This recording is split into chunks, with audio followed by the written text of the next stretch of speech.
Modern Warfare 3 is better than Modern Warfare 2, at least in my opinion. In today's video, I'm gonna be giving you guys all of the pros and cons of the brand new Call of Duty Modern Warfare 3. I've clocked in well over 24 hours on the game. I've had the opportunity to use several weapons. I've played all the maps. I've played all the modes, even dabbled in a little bit of ground war. Now, to my right, I actually have a list of pros and cons that I took some time to make. So let's just hop right into it. We're gonna start off with the good, the pros. We got red dots on minimap and movement. We already knew this was coming. These were features that were advertised for the brand new game since Modern Warfare 2 lacked them, and everyone was begging for them to be back. I don't want to give them too much credit on this because this is standard Call of Duty. This has been in Call of Duty since way back when, before some of us were even born. Red dots in the minimap. When an enemy fires their weapon, unsuppressed, they pop up in the minimap. Very natural, very normal. And then we also get movement. What I like a lot about movement is the outplayability, man. If there's a 1v2 situation, you have better movement than the opponents, guess what? You're gonna be winning that 1v2. And not only is that gonna make for like a super sick clip or something, but internally you're gonna feel satisfied that you just took out these two guys. You got some movement to finesse around with, and it quickens up the game. Because in MW2, we had that slot. There's no movement, honestly. You can't really slide and shoot at the same time at all. The sprint to fire, very slow. Aim down sights on weapons, very slow. Everything just feels clunky, and the game overall plays slow due to the movement. So now that we have movement in MW3, it's quick, it's fast. I feel like I'm playing a traditional Call of Duty game because everything is just so quick and fast paced, arcade-like. Next, we have an increase in the time to kill. It's something that now a lot of people are talking about, and I want to shed some light on it. The time to kill, in my personal opinion, is one of the best we've had in Call of Duty history. It's not super incredibly quick like it was in MW2, nor is it super long. It is literally perfect. You got to shoot straight a little longer if you're trying to win a gunfight. If you get shot first and you combine your movement and the increase in time to kill, you have an opportunity and a chance to come out of the gunfight alive. And that's something that MW2 and Modern Warfare 2019 specifically super poor at. That time to kill, it was whoever shoots first, they're winning that. There's no shot. For me personally, I like that there's a little bit of a skill gap now. So you factor in the movement and you have to shoot straight a little bit longer to get some kills. If you have really great movement and very good accuracy, I mean, you are going to be Himothy on the battlefield. So some gunfights are like, oh, I should have never won that. Now you deserve to win that because you've mastered the skill of the movement and your accuracy. It actually matters in this Call of Duty, which I love so much. Next on my list, we have good maps. Obviously, all the maps are remastered from the original MW2. Am I upset about that? No, I didn't play the OG MW2 during its prime. Skid Row played it for the first time just last weekend. So I'm really happy that they decided to do this. A lot of their original maps nowadays aren't the best, and I don't feel like gambling and saying, screw it, do that. It's all good because they've already confirmed season 1, we're getting 3 multiplayer maps. Season 2, 3 multiplayer maps. Off to a fantastic start. Also, something I want to add in about the maps, I feel like the game modes played very, very well on them. I think Hardpoint and Domination, fantastic. On Favela, they played really well on Rust and High Rise. Yeah, it does play slow sometimes, but for the most part, I mean, I could actually get through a match of Domination in Modern Warfare 3. Unlike on Modern Warfare 2, it just felt like it dragged on and on and on and on. Next, we have aftermarket parts. Now, if you guys aren't familiar with what that is, basically, you can transform one weapon completely into another. So I think you saw some people run around with the Renetti SMG. I mean, there's just a aftermarket part that literally turns into a full-blown SMG. Something new, something different.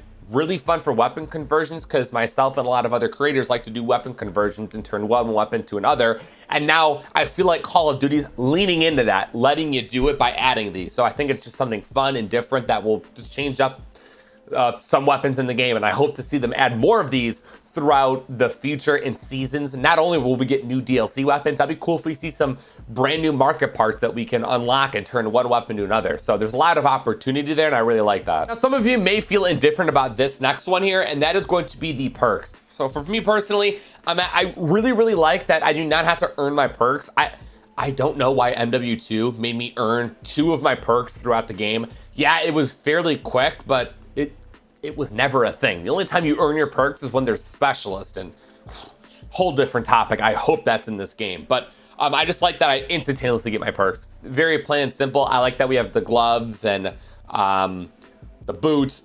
All cool. I'm really happy with that. And I know for a fact when the full game releases, there is a plethora of perks. I know for a fact there's going to be a lot more perks in this game than there were in MW2. And again, that just creates a lot more opportunity with your class setups and your builds to really get what you're looking for in your gameplay. Next, we have kill streaks. Now, I know there was a lack of them. There was like nothing. The only two that actually got you kills was the SAE and then the sentry gun. But again, looking into the future, I know for a fact we are going to have a disturbing amount of kill streaks. So I want to put this in here because I don't want you guys to think like, oh my God, bro, there was nothing to play for. There was no kill streaks. We saw a literal fraction of the kill streak. So I want you guys to keep in mind that this is going to be so much better when the full game releases. Oh yeah, something else I wanted to add to kill streaks is I like that they brought back the feature where you could tab them to score streaks or kill streaks. That is no joke.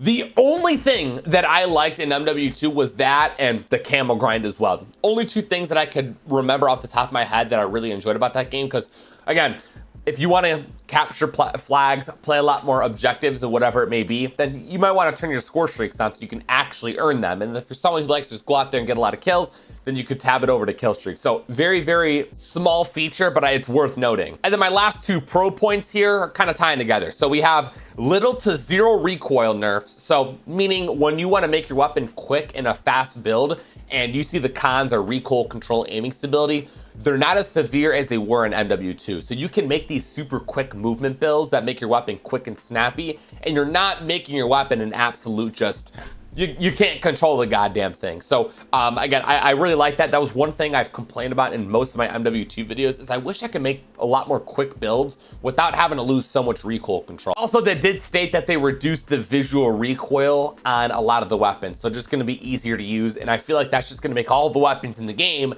that much easier to use, because in MW2, the weapons were very clunky. If you did not build your weapons in MW2 for recoil control and aiming stability, good luck. I mean, it's gonna be super hard to control. So I like that in this game, you really have a lot of flexibility with the attachments that you could use. You don't gotta put the whole build for recoil control because of how sloppy of a mess it was to use. And then our final point for the pros is weapon leveling unlocks attachments for other weapons. So example, we have the MCW, the ACR, whatever you want to call it. We unlock the ELO sight or the slate reflector. You do not have to unlock that slate reflector or that ELO sight on another weapon. Again, you could just automatically throw it on because you unlocked it the first time. So I really like that, because if I rank up 3 to 4 weapons and I want to move on to the 5th weapon now, I'm gonna have a bunch of attachments because I just unlocked a bunch of them on the first 5 I used. So it's like progressively as we move on to leveling up the other weapons, it just gets a lot easier because you're gonna have a lot more attachments available. Those are all of my cons about Modern Warfare 3. If there's anything that you think should be in the pros list that maybe I missed and couldn't think of, please let me know in the comments. Now we're gonna be moving on to the cons. Now we're gonna be starting off with the vest. So that's right above your loadout where you could choose between infantry, engineer, gunner, and demolition vest. And I don't really like this too much. I think they need a little bit of tweaking, because if I wanna reload my weapons really quickly, well, guess what? Now I have overkill on. I didn't ask for overkill. I just wanted to reload my weapons quicker. So now I'm using 2 primaries. I know it's not that big of an issue specifically, but I just wanted that one thing. You know what I mean? So I hope this changes. I hope overkill is maybe a different attachment, because what if I want to use a pistol and I want to reload it quicker? Well, I can't, because the gunner vest is gonna give me overkill. And then we have another vest called the demolition vest. And this one is basically restock, resupply. And I feel like this is just better off being like maybe gloves or something rather than a vest. So I don't know, I feel like these are a little too just specific. I hope they add on to these maybe, or give you an option to change them. I don't know. I feel like they're just kind of lost in the shuffle, at least for me personally. Maybe I'll like it a little bit more in the full game releases, but yeah, the gunner vest really kind of bothered me because I just want to reload the weapon quicker. I didn't want overkill. So it's just kind of weird that I feel like maybe one of those attachments to be like a glove or boots or gear or something. I don't know. For our second con, loopable streaks. I think I've been complaining about this for, I don't know, 4 years maybe. So if I'm on a streak, why are we punishing me, huh? Let me earn my streaks once again in that same exact life. For one, let me build momentum. Let me keep that momentum rolling, especially if I have score streaks out, man. Let me just keep those streaks going. And two, it's gonna make getting my nuke that much easier. So an advanced UAV is 12 kills, right? So you get your first 12, you get your advanced UAV. After that, good luck getting your nuke after that thing runs out. Well, guess what?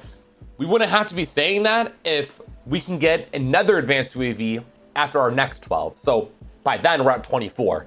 I call that in. I mean, that nuke is almost guaranteed. I only need 6 more kills and I have an advanced UAV up. I just feel like the incentive to stay alive is kind of lessened when you can't get more than one set of streaks in one life. I feel like I'm just kind of being punished for being alive after I get my streaks. It's like, okay, now what? Yeah, I can get my nuke, but if realistically, if you're not gonna go for a nuke or you know it's not gonna happen, you just don't really care for it. It's like, okay, do I just die now and get the streaks again? I feel like you should be able to earn them in the same life that you're in. Just let me keep going, bro. Why do we take that out? I have heard the argument that, oh, it's really spammy. I never once heard anybody complain about streaks being spammed too much. I mean, we saw the trailer. There's an EMP in the game. So, I mean, if you want to, play a little bit smarter, have the EMP and someone's looping all these streaks, call the EMP and there goes all the kill streaks. So, I don't know. I feel like we should give it a go and see how it goes, because I never saw anyone complain about there being too many streaks in the air before. The next two things kind of tie into kill streaks. One of them is a kill counter. So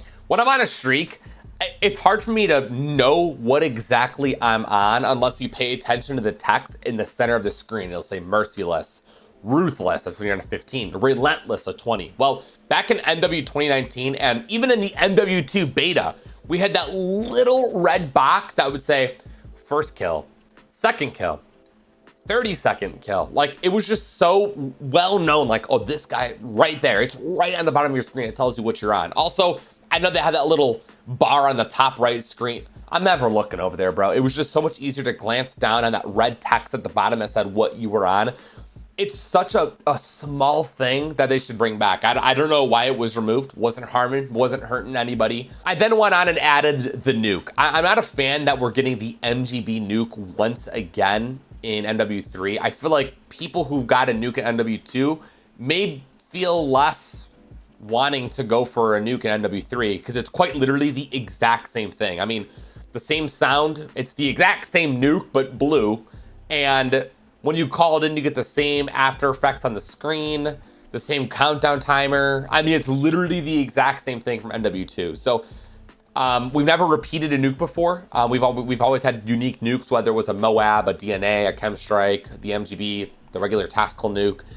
It was always unique and different. I think that's what makes each Call of Duty very different. So I hope this is different at launch. Again, I heard that we were going to be getting a different nuke. This is just a placeholder for now, so there's a nuke in the game. I don't know though. I don't know. I don't know that 100%. So something I really hope changes is that for someone who likes to go for nukes, it's just less satisfying when it's the same one from last year. Next, we have the UI. I've complained about the UI multiple times, whether it was in a video or on Twitter. Things are just hard to find. Everything's horizontal. It's a Hulu menu. I know they have Hulu employees or whatever it may be there.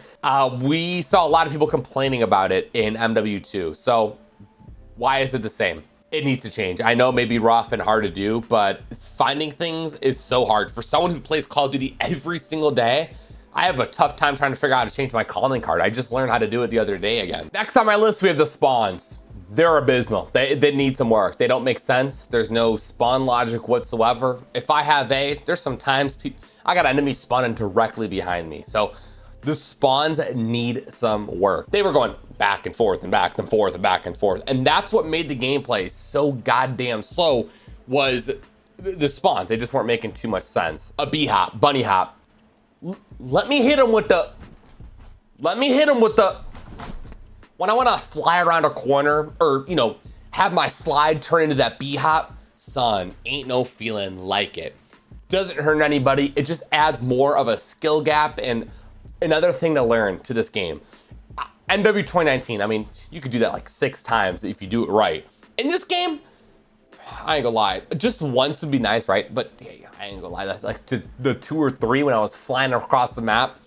I love it. Right now, we are in an era of Call of Duty where everybody loves movement. Just give it to us. If jetpack CODs were right now, they'd blow up. It would do so well. So I think a B hop would definitely be great. And then also the slide cancel delay. In the beta, we took a step in the right direction. We reduced it by 200 milliseconds. I ain't gonna lie, just completely remove it at this point, because the problem with MW 2019 was it refreshed your tack sprint. And for me personally, not a problem. I want to be full sprint. I want that movement. I love it. I love it. I love it. Give it to me. Well, in this game, it doesn't refresh tack sprint. So there doesn't need to be a delay. You could slide cancel every second you can.